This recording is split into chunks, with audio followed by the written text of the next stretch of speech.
Hello and welcome everyone to today's session from Credo InfoLit Learning Community. Just a few things before we begin. If you have any questions for me throughout the session, my name is Sarah Lustig and I will help you on the back end. I'm also co-hosting with Henrietta Verma. We'll get to that in just a moment. But you can use that hand raising icon at the top of the screen and I will be able to help you there. But without further ado, before we officially begin with our special guest speaker, I'd like to introduce you to Henrietta Verma. She's from Credo and she's here to tell us a little bit about today's session. So go ahead, Etta. Thanks, Sarah, and welcome everybody. Hello, Kate. Today we are welcoming Kate Sawyer, who you see there on your screens. Kate's a librarian and she's also a consultant on accreditation and higher education issues. Today she's going to talk about accreditation tips and pitfalls. I hope none of you have experienced pitfalls, but you can learn to avoid them at least through Kate's talk. I think Sarah mentioned before, but we'll have a Q&A session at the end so you can put your questions to Kate for the dreaded accreditation process. But for now, it's all yours, Kate. Take it away.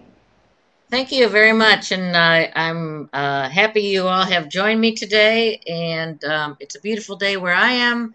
I hope it's a beautiful day where you are, and what we're going to do today is we're going to take what I call a shallow dive into the accreditation process, and it is a process. It's a long process. It's a convoluted process, but it's something that you can learn and do, and I'm hoping after you listen to this presentation that you have a little bit more awareness and also that you're a little bit excited about getting out of your comfort zone and seeing how you could help your institution have a positive outcome for accreditation.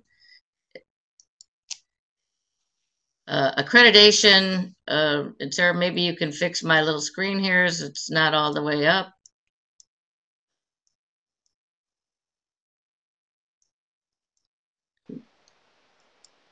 So more than ever, accreditation is critical in higher education institutions, and there's a reason for that. The landscape has changed very dramatically over the last 10 years, not just for accreditation, but also for higher education institutions. And there's a lot of trends and things that are happening now that weren't as apparent 10 or 15 years ago. So just like everything else, the new trends, the accreditors have kind of globbed onto them and made sure that they have included them as well.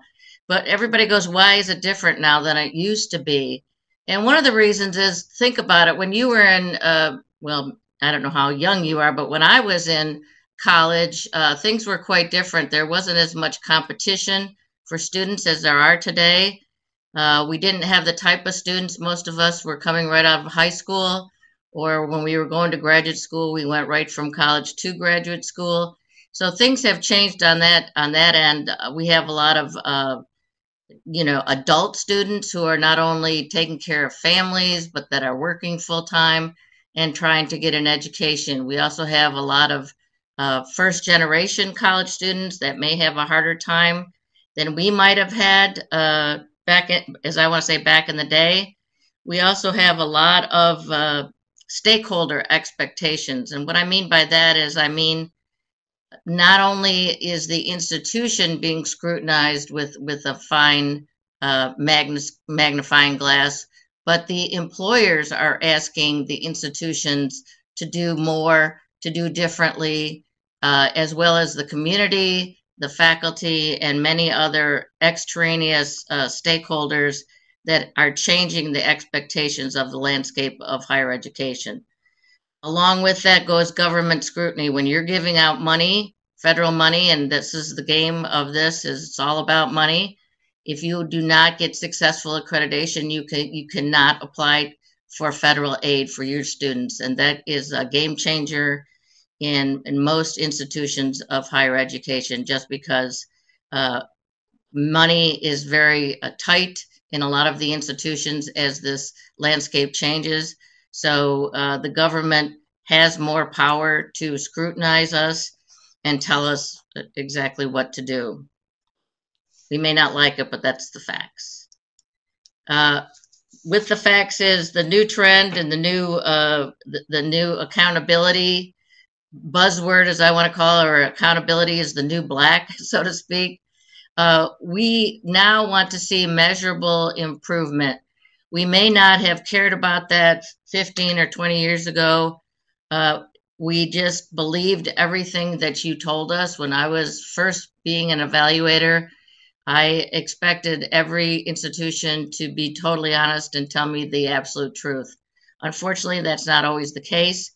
So now we want to see improvement that we can measure and we can see. And we want you to demonstrate to us what it is your students know and learn.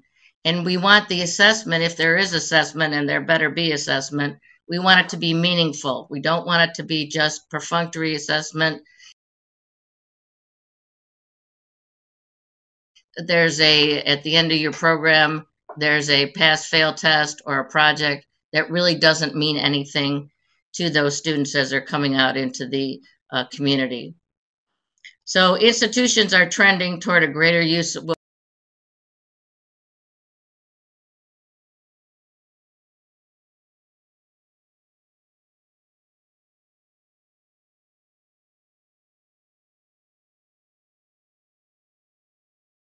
we call, and you should write this down, authentic measures, authentic assessment.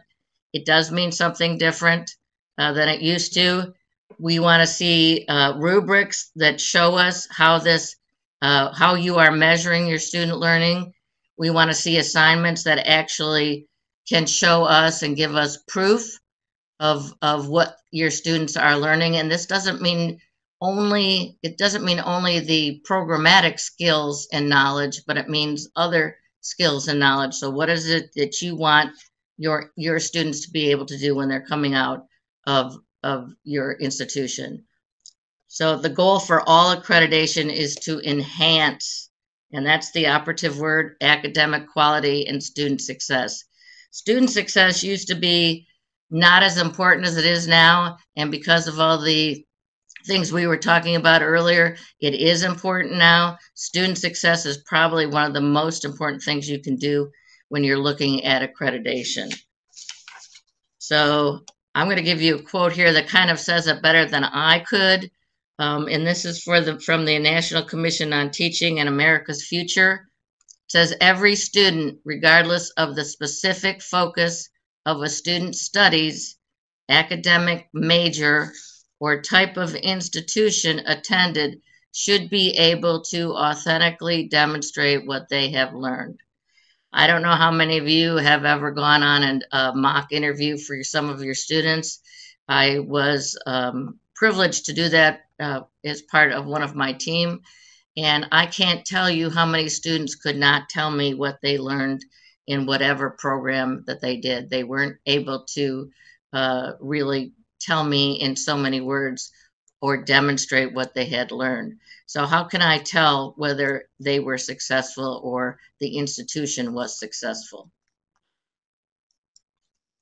So just to recap, let's put it back for those of you who may not know about accreditation. There's a lot. Accreditation is a huge, big topic. There's no way I'm going to go and give you a deep dive in a half hour, 45 minutes, but I'm going to give you a little recap. There's different in the United States. There's for different institutions, for different types of institution. So the first one I have here in red is regional, and regional is considered the gold standard.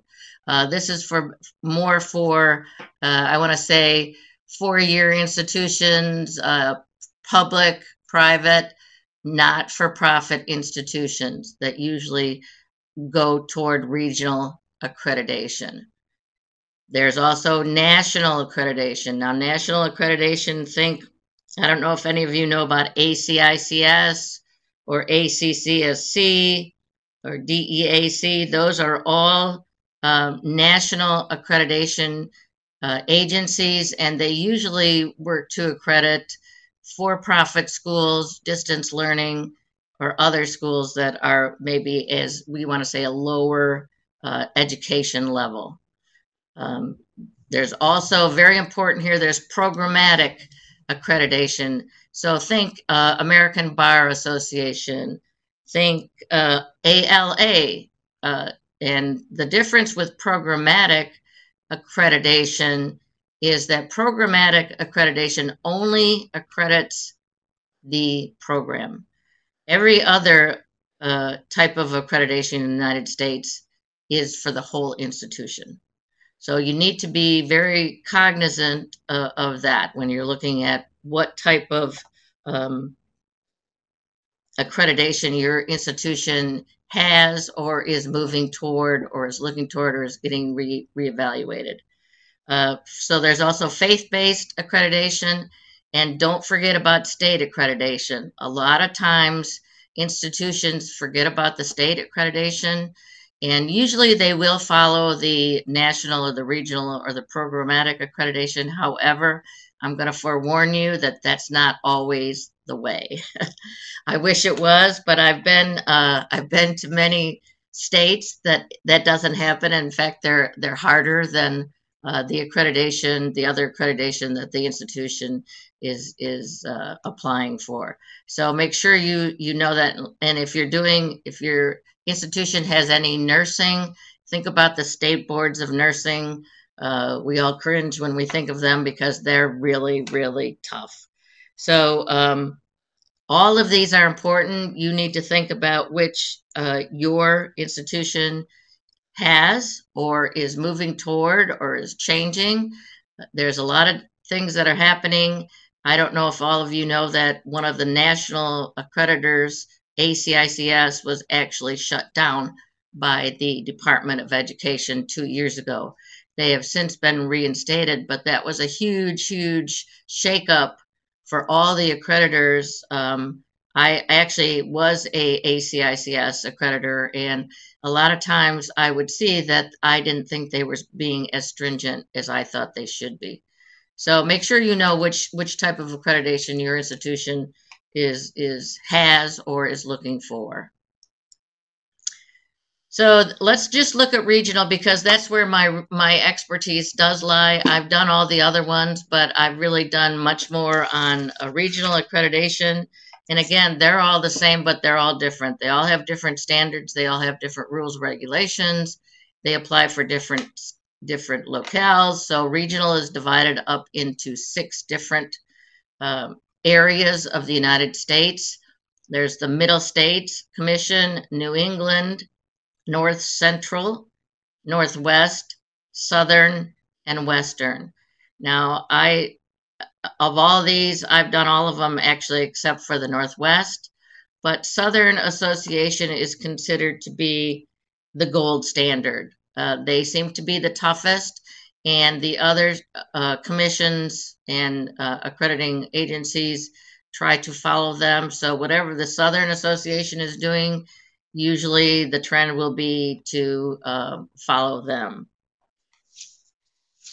But make sure you are very aware that they are different. And if you're going for regional accreditation, make sure you know which one you're applying for. An institution that amazingly moved their actually offices to California so they could go under the Western Association. They thought that was easier than the Southern Association. So I found that was interesting. So let's look at a brief overview of the accreditation process. And again, it is a process. There's the initial application, and that usually is a whole process. There's 3 different things that you can be in the accreditation process. You can either be an applicant, so you just applied, and they may say you're not ready to come in and do this. You may be a candidate, so after they've taken your initial application and looked over your application and your finances, they will say, okay, you're ready. And then the third one is a renewal application. So if you already are accredited, but you need to be reaccredited, or that you have a new program, which is called substantive change, or you have a new location, or you have a new distance education program, whatever it is that you need a renewal application. So there's different processes for that. And usually the whole process takes at least 4 years. So this is not something that anybody goes into very lightly. It takes a lot of money, a lot of time, a lot of personnel to do this. But again, it's critical if you are an institution of higher education. Just like you in library school would never, hopefully never attend an institution that wasn't ALA accredited, you're not going to be sending your children, or you're not going to be look very favorably on an institution that isn't accredited. And again, once you're accredited and you're approved by the Department of Education. So this is a whole big circle. So after the initial application and approval to be a candidate, you need to get your senior leadership. And this is very, very important to manage and coordinate the whole process. They need to structure the timelines. They need to assure that the community, whether it's the internal community or the external community, that they are kept aware of what's going on and involved in the whole process, and that includes students. Senior leadership is a huge endeavor and takes a lot of time and effort. So you have to make sure that you are able to participate. If you got invited to be on the senior leadership committee, that you would have the time and the energy to do it. It's a lot. I've been on it. It's exciting. It's very interesting because it's all encompassing, and you learn so much more than you would ever learn just by being in the library or just by writing your little report. The third thing here is advanced preparation and the self-study. And along with it, self-study, I didn't put it in here, but it's very, very important, is the QEP, which is Quality Enhancement Plan. And if you don't know what that is, or your institution doesn't have that, you need to really research that and think about that. Advanced preparation, as I said, this is a 4-year. You can do it in less. I've seen institutions try to do it. Actually, I just did some consulting with an institution that tried to do it in 9 months. And let me tell you, it wasn't pretty. It wasn't good. So there takes a lot of advanced preparation to do what's called a self-study.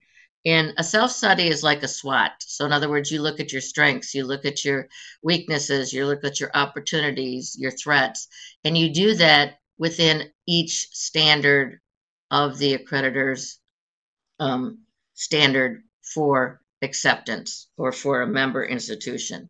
So each accrediting agency has its own standards, has its own core standards, has its own federal standards, has its own supplemental standards. So you need to be very careful when you're doing a self-study. What are the standards? Process documentation standard. This is really, really important, because if you do not do this correctly, your whole institution may have an issue with getting to be a successful candidate. So there's, how the documentation goes, who writes it, what evidence is in there, is it enough, did you answer the standard? So the process and the documentation is very, very important. Now, not the last one in here, but actually the last one is, it's the off-site or the on-site visit. So depending on if you're in an initial application for accreditation or you are renewal, or what stage you are in, you will either have an off-site and on-site visit, or you will just have an on-site visit. Off-site visit for SACs, I'm just going to give you this, is where 3 or 4 institutions, you're asked to be on their committee from SACs to review their application, their initial application. So in other words, I would get 3 or 4 institutions that their self-study would be sent to me with all the links. I would look them over. I'd start marking them up, just like I would if I was an English teacher. And then I would go to Atlanta for 3 days with other members of that committee. And we would either say that they were in compliance, they were in partial compliance, or they were not in compliance. And we need to be able to do that because we need to give that institution time to correct before the on-site visit. So the reason they're usually 5 to 10 year cycles is because this is not something you do very lightly. I'm going to elaborate. I can see that about the documentation. I'm going to show you that in a couple of minutes.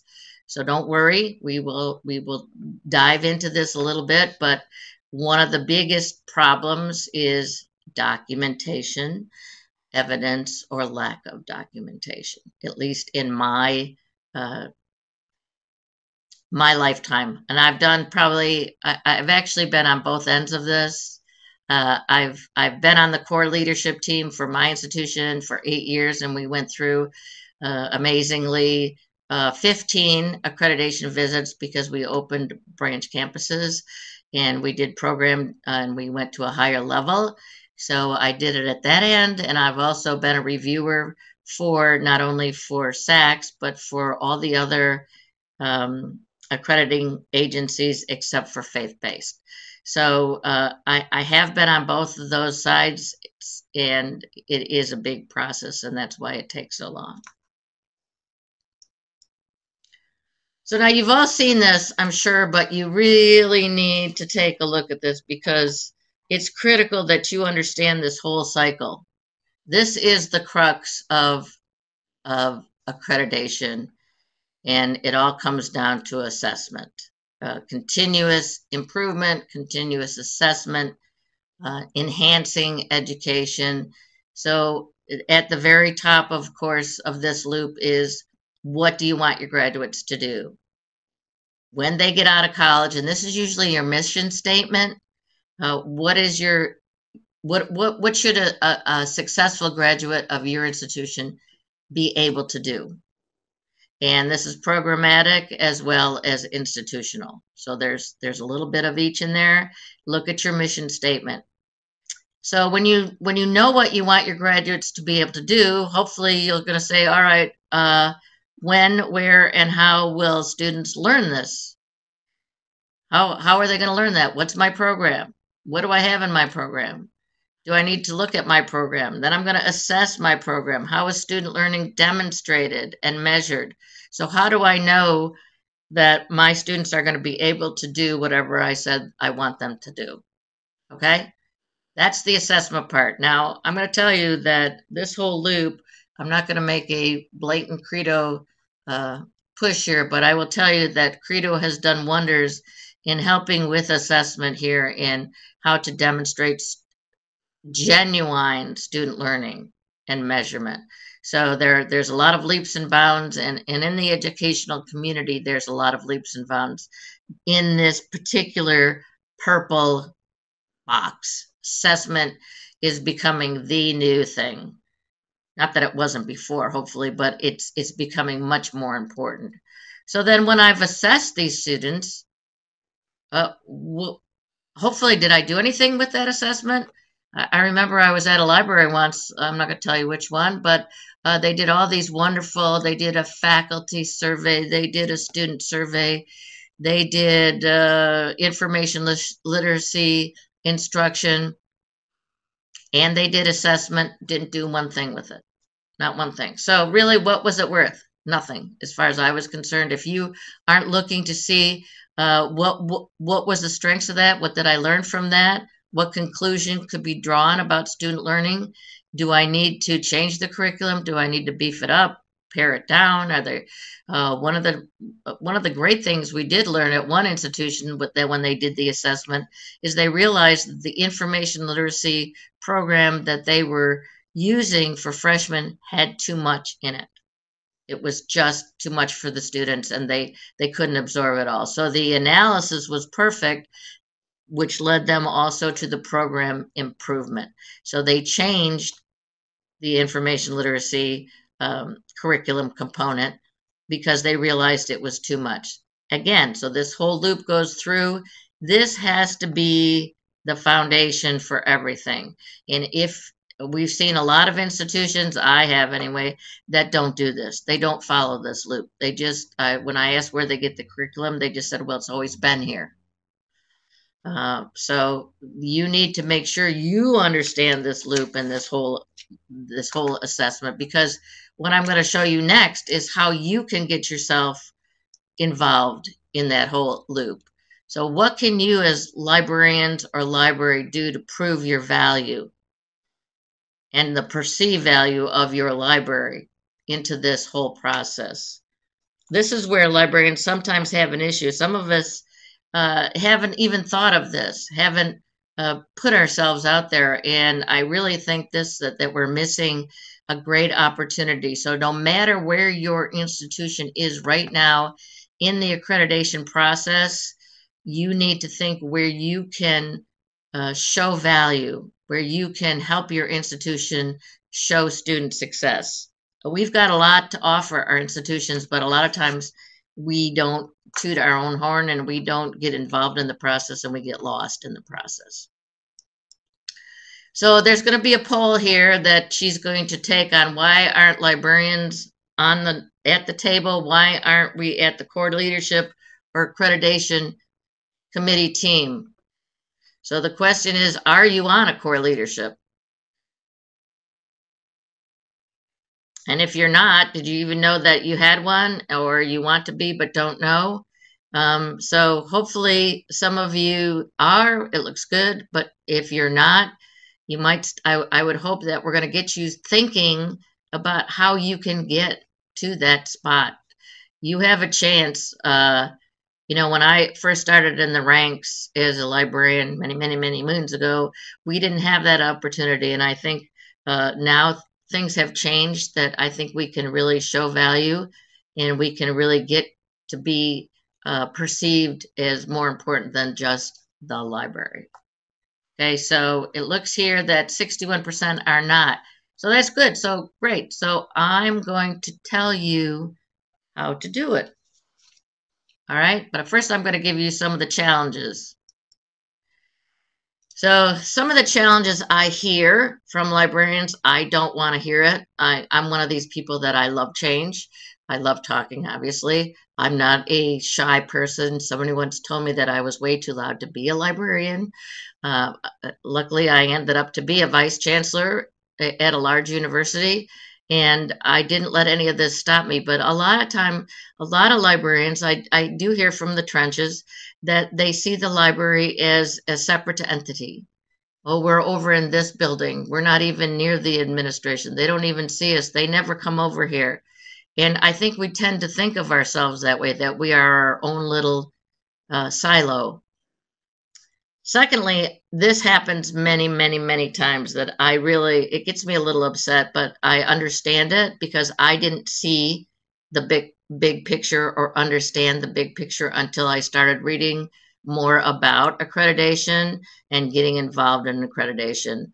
I remember my first institution way back in Pittsburgh 25 years ago. They said, could you write the response for these 3 library standards? And that's all I saw. I didn't see how we fit into the big picture. The change to outcome-based from traditional library input-based has changed us. We used to be able to just say, all right, well, we circulated this many books. We did this many instruction sessions. We had this many students come through the door, open this many hours. That's not going to cut it anymore. That doesn't tell me anything. If I'm an evaluator, especially for a library, I don't see how many people you came through the door has anything to do with how you are contributing to student success. Okay? I can't prove library effect on student learning. This is our biggest impediment. We can't prove it. It's sort of like a lot of those things, first year experience, we can't prove that really contributes to student success, but we sure can make our case for it. We need, as librarians, to think about how we can prove that the library does have an effect on student learning and, more importantly, student success. So you need to start thinking about how we can prove that. And again, Credo has done some wonderful things to help with this whole endeavor, and I'm very excited about them. but we need to have some content that shows assessment. A lot of times when I was doing way back when we would be doing information literacy and just information literacy, we didn't tie it to any student learning outcome. We didn't tie it to any specific assessment, and we really need to do that. So we should be good at what I call the 3 Ps, and actually I'd like to say the 4 Ps. So the process, the product, and preparation. But even more so than that is proactivity. So we need to be proactive, and librarians usually aren't by default. I hope that's changing. I see it changing with some of the new librarians. I was lucky when I was at my past institution. Most of the librarians I hired were young, very young librarians, because they had the energy, they wanted to get involved, and they had the what I call the grit. So you need to insert yourself or your library into this whole process and the product. So this is our greatest shortfall. We wait till it comes to us, till administration comes and says, can you do these 3 standards for your library? So you're in the trenches. You can really affect student success and student learning. I always consider the library to be Switzerland. They have done much research, and they say that the faculty has the most important role in determining a student's success. But I also think as Switzerland, we can do a lot for that as well, because especially entering students, they will come to the library if your instructor works with them. So let me give you some, everybody says to me, well, that sounds really good, but really, what can I do? I'm not on the core leadership team. I'm not on anything. What do I do? It's just me. I'm just out of library school. Well, you know what? Volunteer. It doesn't have to be on the core leadership team. You have to sort of earn your wings on that, and you sort of have to get there. But how about report writing, editing, the institutional effectiveness team? They're always doing assessments and putting out information. How about curriculum committees? Are you on the curriculum committees? Are you on the strategic planning committee? Are you on the QEP committee? If not, why? Okay, so why aren't you on that? And a lot of times it's just, well, nobody asked me. Well, again, you're going to have to take the initiative. And I want to see, if nothing else from this whole talk, I want to see you take the initiative. Ask your chancellor or president to submit your name to be an evaluator for your accreditation agency. This gives you credibility and expertise. You can't nominate yourself. They have to nominate you, and this is a good way for them to get to know you. Because they have to write a referral for you. The third one is know in detail how your library impacts many standards. It's not just the library standards. For SACS, it's the core standards and also the comprehensive standards and the federal standards. So know the difference between them. What are they? Know the difference. You've got to read that document. Last, really important, and I think this gets kind of sidelined, know the ACRL and other library standards and how they can be used to help you. They've already invented the wheel. Use them. Use their expertise. They would love to share that with you. A lot of times when I was first doing this, I leaned on them very heavily. And when we were doing programs and we were designing different curriculum projects and assignments, we use the ACRL standards. So make sure you do as well. So here's your to-do list I'm going to give you. Know all the standards. Sounds simple. You'd be surprised. I can't tell you how many times, and I was included in this, I didn't know all the standards. I was amazed at all the standards. Pages and pages and pages of standards. So read it. Get the document. At the end of this, we have some notes and we have places for you to go. Know which standards impact library that you can help with, and start thinking about specific, concrete ways that you can help with those standards. Know the problems your institution has had if you are going up for reaccreditation or initial accreditation. Know what problems there may be, and maybe other institutions like yours, what problems they have had. One of the things that was very good for me is when we were doing a for-profit institution that was kind of small, that they aligned with some other institutions like them so they could figure out what they needed to do. So especially with staffing and hours. Start getting prepared early. Think like a peer reviewer. That means get your red pen out. You know, you're judging your institution. Be very critical here, but also think like a peer reviewer, that what could you do to show student success and value. So we're going to talk about some overall pitfalls of the whole institution. I'm not going to go over those very, very succinctly, but this is just for you. Then we'll talk about the library ones. This is what we see over and over again, and I've done 25 different evaluations.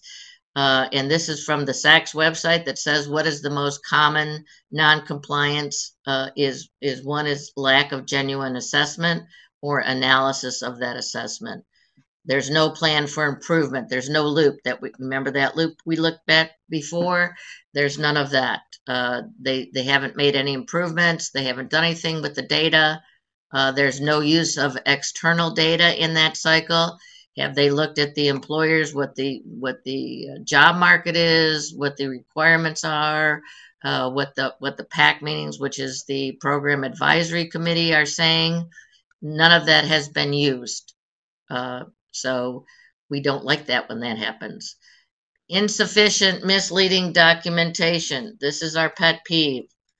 When you get a document that's probably 400 pages long and you can't find documentation to what they're saying they're doing or how they're complying with the standard, you get kind of irritated. So it's not there, it's insufficient, it's the wrong documentation, it doesn't tell you what they're saying. It's infuriating if you can't find the documentation or it's insufficient. And there's no verification of this documentation. Unfortunately, I can make anything up I want, but I've got to be able to verify that, especially as it applies to probably graduate success or student success. You better show it to me, and I better be able to verify it, because you know what? When I come there for the on-site visit, I will ask the students, I will ask the staff, I will ask the faculty. And if I don't get the same answer, I put a big red flag up.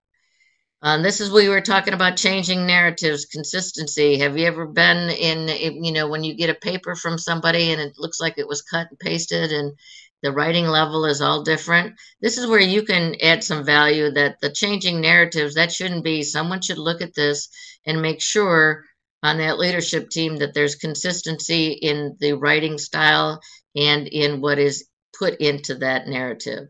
Again, how much documentation do you need? How long a narrative does it have to be? Those are all, questions that you need to learn before you do the document. The next one is probably that happens all the time. Again, last year, I looked at this institution that was preparing the self-study. They didn't understand the standard. They didn't address the standard, and they didn't answer it correctly, and they certainly didn't supply documentation to the standard. They're not prepared for the process. Again, they don't understand that it's a 4-year process that's going to cost a lot of money and a lot of time. And a lot of times, you can't get in it and then you can't get out of it. So you need to be prepared for the process.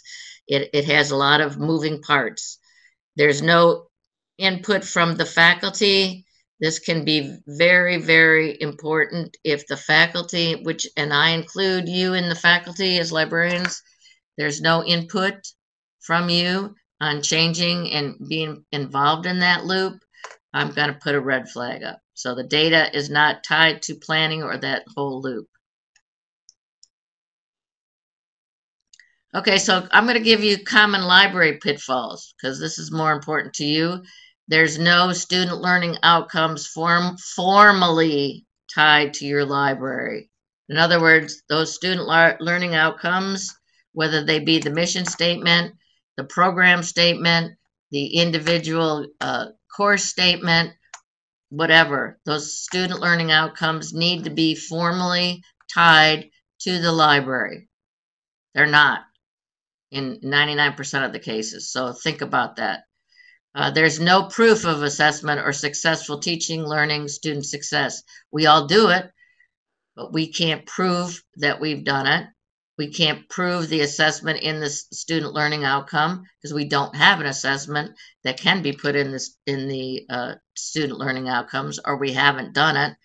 And again, this is where, again, I don't want to tout Credo's horn, but this is where they do a really good job. They can help with this.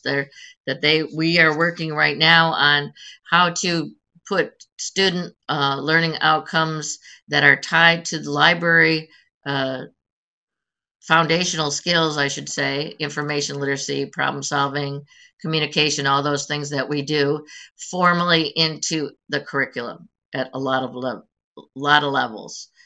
There's also hours, staffing, instruction. Those are no-brainers. Those you can fix very easily, but a lot of times you will get a non-compliance that you don't have enough hours or enough staff, or you're not doing instruction enough. Or that I can show that you're doing it enough. So here's where you can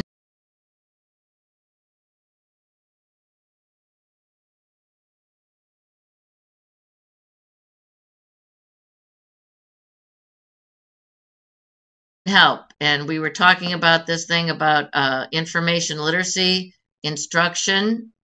We do it. But now we need to have pre-test, post-test. We need to have assessment. We need to do it throughout all the programs, not just in freshman seminar or English 101.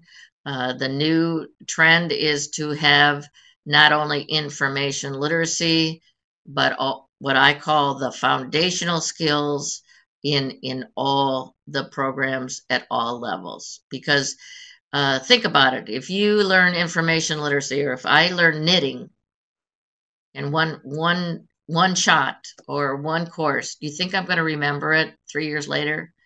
It's a process. Information literacy, as is critical thinking, communication, problem solving, they need to be put in throughout the curriculum at all levels. And this is where your value can come in, right here. This is not me saying this.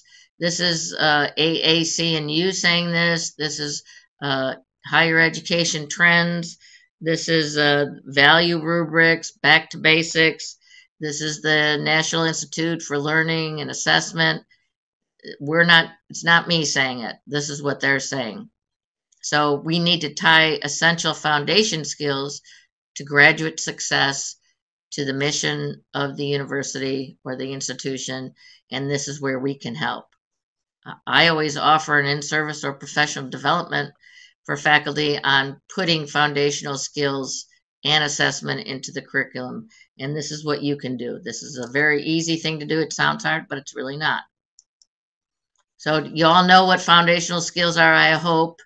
I'm going to give you quickly what AAC and you said, which is, I think, says a lot. Nearly all the employers surveyed, they did a survey last year, and 93% of them said that a candidate's demonstrated capacity to think critically and creatively and solve complex problems is more important than their undergraduate major.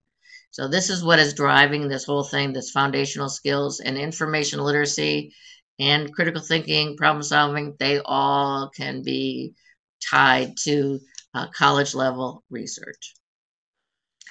So I know I'm running out of time and I have to talk, but here's 14 of the topic headers and SACs. Here's in the red where you can insert something that has to do with the library or where the library can help. Institution effectiveness and planning, student achievement, procedures, policies, program content. So think about where else you can actually help with the other standards. Core standards, of course, QEP, not a brainer. If you don't know about QEP, or if your institution doesn't have a QEP, it probably will be fairly certain. What's your mission statement? Look at your mission statement, see what it says about student success and about foundational learning. Look at the 2.5 planning and evaluation review of programs and services. Those are core standards. And library collections. Those are ones that you have to know about, at least, if nothing else. They also have, these are the comprehensive standards: institutional effectiveness, services and resources. So if you're a distance ed, what services do you have for online students? And it better be the same as you have for on-ground students. And your instruction had better be the same as well. 3.83 is qualified and sufficient staff. Again, that's very important. But all these, you better know these, because they'll start saying 331. Again, this is just for SACs. Each accrediting agency has different standards for the library, so make sure you know what they are. So we need to, again, critical thinking and college level research, problem solving, communication, foundational skills curriculum. We can all demonstrate the value of the library by inserting ourselves into these SLOs. So you need to find some partners. You need to find a guinea pig. I always have somebody that owes me or that I know that's going to help me out, that's always interested in trying something new. You need to design it or have someone like Credo help you design it. Again, they're not going to do it at their end. You're going to have to do the legwork and make this work for them. They're going to try it out, but not if it's a lot of work for them. You have to identify what the priorities is. Say maybe your business program is going through a review. Perfect opportunity. You need to prepare a plan, get the results of how you're going to do it, what you're going to do, how you're going to insert those foundational skills into that SLO. And you need to communicate that, as I say, early and often. It's like voting, early and often. You have to take the initiative to lead. It's not going to come to you. So get on a team if possible, any team, start early. Know the standards. They change. ACICS, when it came back online, it has changed the standards. I know SACS has some new standards this year, but make sure you keep up with this. Make sure you look at those websites. Start early. Get yourself all your ducks in a row. What kind of evidence can you give? What kind of assessment are you giving? What kind of documentation are you keeping? Make sure those are very, very important. QEP team is a no-brainer. Get on that. Think about foundational skills and how you can help with that. Excuse me, we have a few lined up. So the goal for all accreditation is to enhance the academic really quality and student success. This is not me saying this. So, and that accreditation offers us an opportunity to contribute to this success. So if nothing else, I want you to think of how you can get out of your comfort zone and be part of the process of accrediting a successful accreditation. So now we're going to take some questions. Anybody have any questions for me? Okay, great.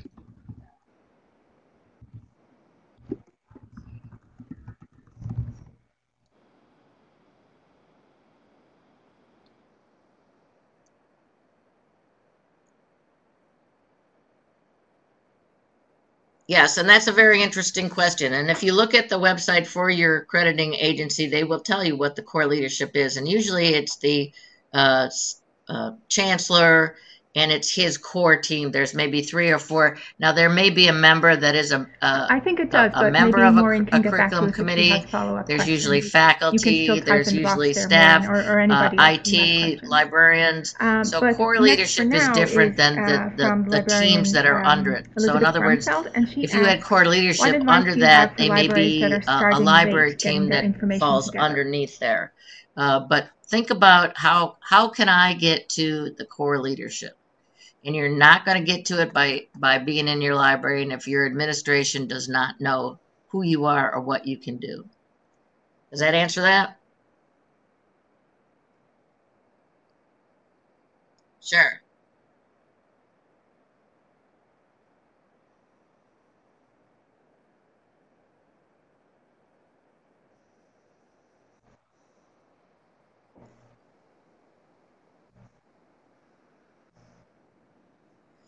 Yes, and you know what? That happens a lot again because that you are not thought of as important, and that needs to change.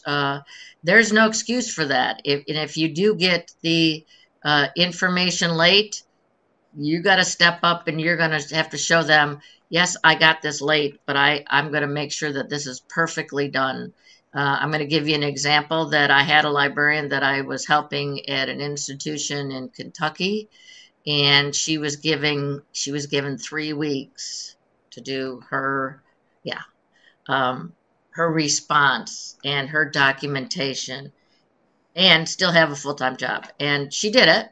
She did it. It took a lot of off time, but Yes, she thanks, also Kate. said, I would have done, Also, what about I pre would have and been post happy to tests do a for lot more information had you given literacy? Do you me think that those are useful as more time. assessment tools? And again, I think that's our fault that we are not thought of from the administrative end, and we have to insert ourselves into that. And if we can be on some of those committees, I think they're not going to forget us as easily. So if you're on other committees within the institution, curriculum committee, you're going to hear this filter down and you're going to say, well, where's my part that I need to process? Does that answer the question?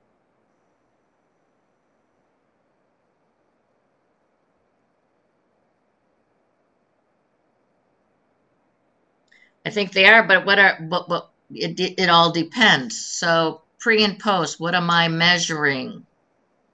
I have a pre-test that I've got students coming in at all different levels, right? Usually they give it to them as freshmen. I've got adult students that may have been in other institutions.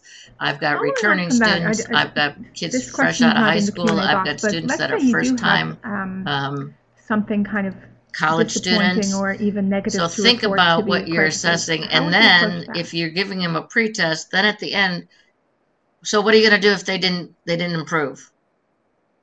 So I think it's very valuable, but you have to think, okay, what am I going to do now that all those freshmen or whatever, whoever it is you're giving the pre and post test to, they didn't do so well, or they did do well.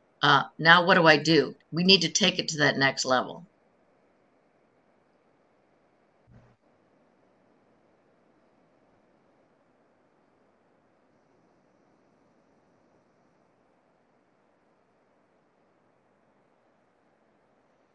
Right, and you know, accreditors, we've been in this situation, and it's much better to, as I say, fall on the sword than it is to lie. He is the only full-time what you say is, when we did the post test, we realized that our students weren't getting as much as we thought we were getting. So our plan, we haven't done it yet, but our plan is, and here is the plan, to revamp this information literacy instruction, so that when they do get the post-test, they do better, or they do better on standard 1 or standard 2 or whatever it may be.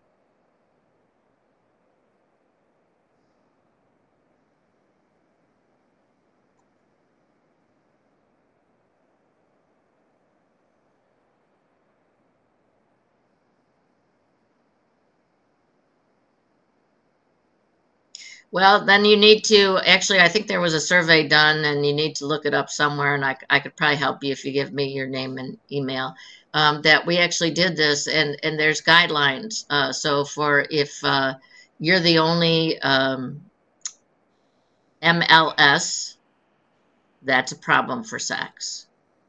So because SACS says there has to be a qualified librarian for all the hours you are open, I'm pretty sure. So look up the standard and then say to your administration, I want to make sure I'm reading this correctly. I'm going to tell you a little story. This was a great story that my chancellor said. We were in Austin, Texas, and he said he wasn't going to give me another librarian. And I said, okay, you're going to get cited. In these programs for accreditation? And he said, I don't think so. So, of course, he got cited. And I just sat there and I said, what did I tell you? So a lot of times, look at your other institutions. There's actually some grid that says how many librarians should be available for 1,100 FTE. Use your ACRL contacts. They can help you with this.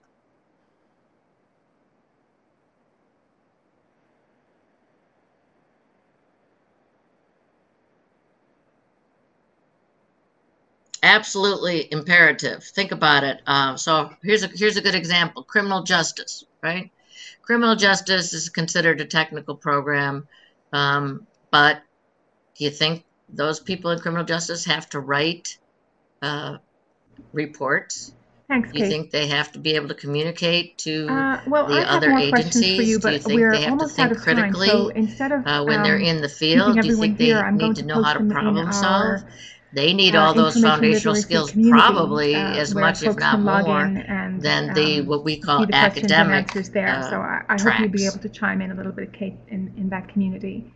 So I think As well, actually I I will. worked a lot for many years when I first started out in Oh, I didn't see technical that. education, career schools as they were called then.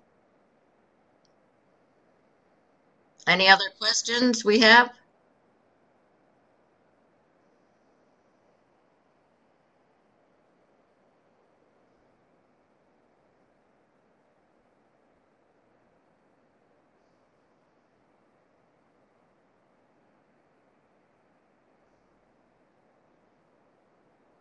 Great. I see this one about distance education Thank you. accrediting problems, and So that's huge, you mentioned a actually, couple of studies there, so I'm because going to what get a we hold of see a those lot and of put them into times the is they information forget. I literacy actually community saw a for folks to self-study look where at they just afterwards. didn't even mention And as well, distance not education related or to how it was accreditation, but equivalent a new thing as that far as came out curriculum, yesterday as far is as services, a paper by resources, the librarians Lisa technology, Hinchliffe, and we Alison just sent Rand, the and whole thing Gillian back and said, Collier, and you better they fix have this. a new paper So about called everything you Predictable do, Information every Literacy one of those Misconceptions of standards First-Year has to Students. do, And it has their to be, you research have to was think of the distance the research education, that how they use in you the paper interpret is those. based on a survey conducted by Library Journal and Credo. So I will post that in the community as well. So lots to look at over there, as well as further questions from today. If you have any, please do feel free to post those in our community as well. But for now, we will say goodbye, and thank you very much, Kate, for your presentation today. It was really informative. And